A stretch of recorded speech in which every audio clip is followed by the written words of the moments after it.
Minimum tax credit, अनअब्जॉर्ब्ड depreciation और brought forward losses यानी कि पिछले पीरियड के जो बिजनेस लॉसेज हैं उनको किस तरीके से इफेक्टिवली यूज़ किया जाए, प्लान किया जाए कि हमारी जो करंट पीरियड की लाइबिलिटी है वो कम से कम हो जाए। आज के इस छोटे से टॉपिक के अंदर हम इसको स्टडी करेंगे। आप देख रहे हैं प्रैक्टिकल लर्निंग हाउस, मैं हूं फ़हीम महबूब। वापस आते हैं टॉपिक के ऊपर।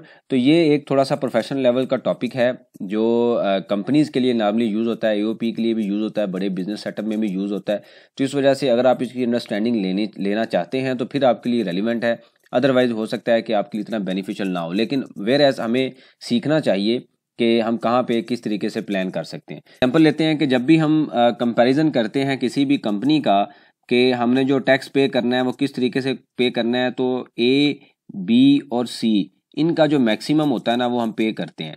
तो ए क्या होता है 29% ऑन टैक्सीबल इनकम, यानी कि जो टैक्सीबल इनकम है उसका 29%। अभी हम एग्जांपल भी देखेंगे टैक्सीबल इनकम क्या चीज़ है। बी होता है जो नॉर्मल प्रॉफिट होता है, मैनेजमेंट प्रॉफिट होता है, उसके ऊपर जो 17% है वो हम पे करते हैं, जो प्रॉफिट बिफोर टैक्स होता है, before any adjustment of divisible और इनविजिबल। उसके बाद सी होता है मिनिमम टैक्स जो जिसका रेट चूँकि 1.5% और ये टर्नओवर के ऊपर होता है। इनका जो मैक्सिमम होता है ना वो हमने पे करना होता है। हम एक एग्जांपल लेते हैं कि फॉर एग्जांपल प्रॉफिट बिफोर जो टैक्स है उसकी जो फिगर आपके पास आ रही है वो आ रही है 1 मिलियन। और उसके बाद हम क्या करते हैं, एडमिजिबल एड बैक करते हैं जो इन एडमिजिबल हमारे एक्सपेंसेस होते हैं। तो फॉर एग्जांपल हम ये कहते हैं 2 लाख रुपए के ऐसे एक्सपेंसेस हैं जो इनविजिबल है, जिसको हम डेप्रिसिएशन कह सकते हैं, कुछ भी कह सकते हैं। उसके बाद हम क्या करते हैं, इसमें से लेस करते हैं, एडमिजिबल जो एक्सपेंस हैं वो लेस कर लेते हैं, वो फिगर बनती है लेट्स से 3 लाख रुपया। अब इस पे डिटेल में मैं नहीं जा रहा, इनविजिबल इनविजिबल क्या चीज़ आपको पता है, इसमें डेप्रिसिएशन होता है, प्रोविजंस होती हैं, टैक्स डेप्रिसिएशन होता है, इस तरीके से और भी काफ़ी चीज़ें हैं। तो वो सारी चीज़ें हम एक लेक्चर पहले हमने देखा था पिछले साल, जो उसमें अंदर बड़ी डिटेल से मैंने डिस्कशन की थी कि क्या क्या चीज़ें आती हैं। तो फॉर एग्जाम्पल यहाँ पे बिजनेस इनकम आ जाती है, जिसको हम क्या बोलते हैं, बिजनेस इनकम है, तो ये आ जाती है 9 लाख रुपया, ठीक है। और इसके बाद बिजनेस इनकम आने के बाद हम क्या करते हैं, हमारे पास एक एडजस्टमेंट अवेलेबल होती है। वो क्या होती है कि जो ब्राउट फॉरवर्ड लॉसेज हैं उसको हम एडजस्ट कर सकते हैं, और जो अनअब्जॉर्ब्ड डेप्रिसिएशन है उसको हम एडजस्ट कर सकते हैं। तो हम अज्यूम करते हैं कि हमारे पास 1 लाख रुपए के लॉसेज हैं और 1 लाख रुपए की ही डेप्रिसिएशन है। तो ये हमने एडजस्ट की, तो हमारे पास जो टैक्सीबल इनकम आई यानी कि जिसके ऊपर हमने 29% अप्लाई करना है वो फिगर आ जाएगी। इन दोनों को जब आप माइनस करते हैं तो फिगर हमारे पास आ जाएगी 7 लाख रुपया, ठीक है। अब इसके ऊपर हमने क्या करना है, 29% का जो क्राइटेरिया अप्लाई करना है। तो अब हम क्या करते हैं, ए लिखते हैं, ए इज इक्वल टू 29%, ठीक है। तो अब 7 लाख का 29% ले तो वो बनता है 2,03,000 रुपया। उसके बाद बी इज इक्वल टू 17%, 17% किसका आएगा, इस 1 मिलियन का, मतलब ये जो प्रॉफिट बिफोर टैक्स है ना इसका आप लेंगे 17%। तो ये फिगर आ जाएगी आप यानी कि बिफोर एनी एडजस्टमेंट, तो ये फिगर आ जाएगी आपके पास 1,70,000 रुपया। और हम यहाँ पे सी लिखते हैं मिनिमम टैक्स जो कि 1.5% है। तो हम ज्यूम करते हैं जो टर्नओवर है ना वो था 15 मिलियन। तो 15 मिलियन का आप जब 1.25% लेते हैं तो वो फिगर आपके पास निकल आएगी, तो ये फिगर आपके पास निकल आएगी 1,87,500। अब इनका मैक्सिमम कौन सा है इन तीनों में से, वो है 2,03,000 रुपया, यानी कि ये 2,03,000 रुपया हमारा क्या बनता है, टैक्स बनता है। अब देखिएगा कि हमारे पास क्या ट्रिक अवेलेबल है, क्या प्लान अवेलेबल है कि हम इसको कम कर सकें। देखिए रूल के मुताबिक हमने ये पे चूज कर लिया कि ये मैक्सिमम है। अब आता है मिनिमम टैक्स क्रेडिट, वो आपने यहाँ से माइनस करने हैं मिनिमम टैक्स क्रेडिट। अब ये क्या होता है कि फॉर एग्जांपल अभी हम रिटर्न फाइल कर रहे हैं 2023 की, तो लेट्स से 2022 में क्या हुआ कि हमारा जो नॉर्मल टैक्स था ना वो बनता था 1,50,000 रुपया और हमारा मिनिमम टैक्स बनता था 2 लाख रुपया। तो पिछले पीरियड में हमारी जो मैक्सिमम लाइबिलिटी निकल आई वो निकली 2 लाख रुपया।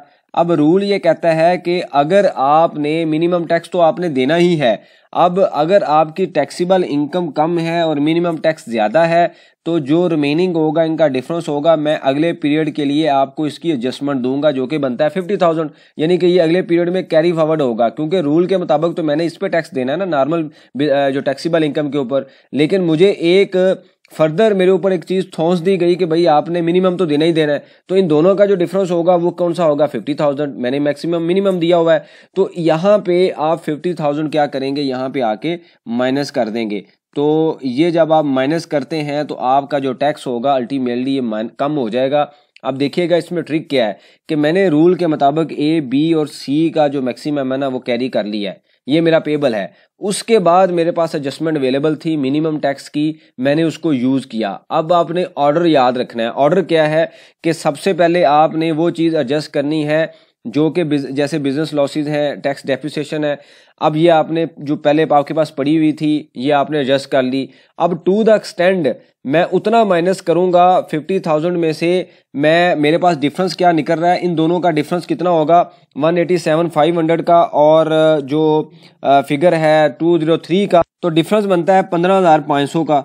तो 15,500 मैंने इस 50,000 से यूज़ कर लिया, या मैंने 20,000 यूज़ कर लिया, तो मेरी जो लाइबिलिटी थी वो इससे कम हो गई, और मैं यहाँ पे जो मेरा नॉर्मल टैक्स था 29% था, उससे मैंने चूज़ हाई किया, बाद में क्रेडिट एडजस्ट किया और मिनिमम से नीचे आ गया।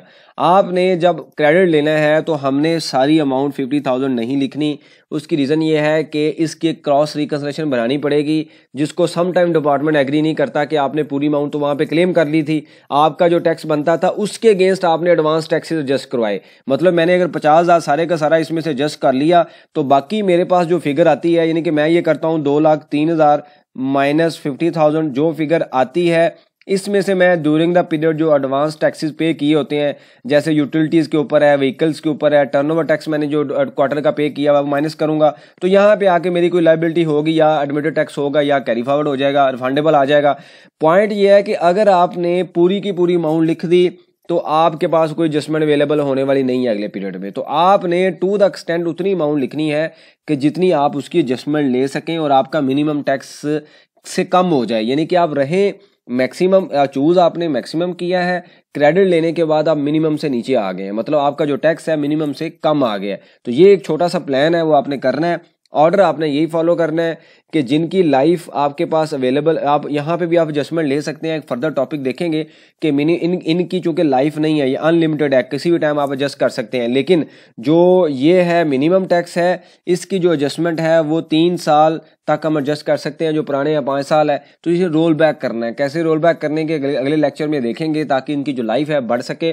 तो ये एक छोटा सा प्लान था। ट्रिक इसमें यह है कि पूरी अमाउंट आपने नहीं लेनी। आमतौर पे हम ये करते हैं कि हम ये कहते हैं भाई सारे का सारा एडजस्ट कर लें, मुझे जरूरत नहीं है मैं सारे का सारा एडजस्ट करूं, क्योंकि मैंने एडवांस टैक्सेस भी दिए हुए हैं। तो मैं टू द एक्सटेंड उतना एडजस्ट करूं कि मेरी जो फिगर है मिनिमम से कम हो जाए। इसी तरीके से आपने आरएस में रिपोर्टिंग करनी है, ताकि 50,000 में से 15,500 का क्रेडिट जो लिया है और बाकी जो फिगर 34,500 है मैं अगले पीरियड के लिए कैरी करूं, उसकी एडजस्टमेंट मैं अगले पीरियड में लूं। तो इस तरीके से आपने प्लान करना है, ताकि जो आपकी प्लानिंग है, ये मैंने पहले जैसे बताया है कि ये एक प्रोफेशनल लेवल का टॉपिक है। और जो हाई जो कुछ कंपनीज में तीनों सिनेरियो होते हैं, बिजनेस लॉसेस भी होते हैं, डेप्रिसिएशन भी होती है, मिनिमम क्रेडिट भी होता है। तो आपने इसी तरीके से इसको कैरी करना है, ताकि जो प्लानिंग है वो सही तरीके से हो सके। इस रेलिवेंट को सजेशन हो, क्वेश्चन हो, मेंशन कीजिए, उसके ऊपर हम डिस्कशन करेंगे, ताकि जो लर्निंग का प्रोसेस है कंटिन्यू रहे। थैंक यू वेरी मच, जज़ाकल्लाह।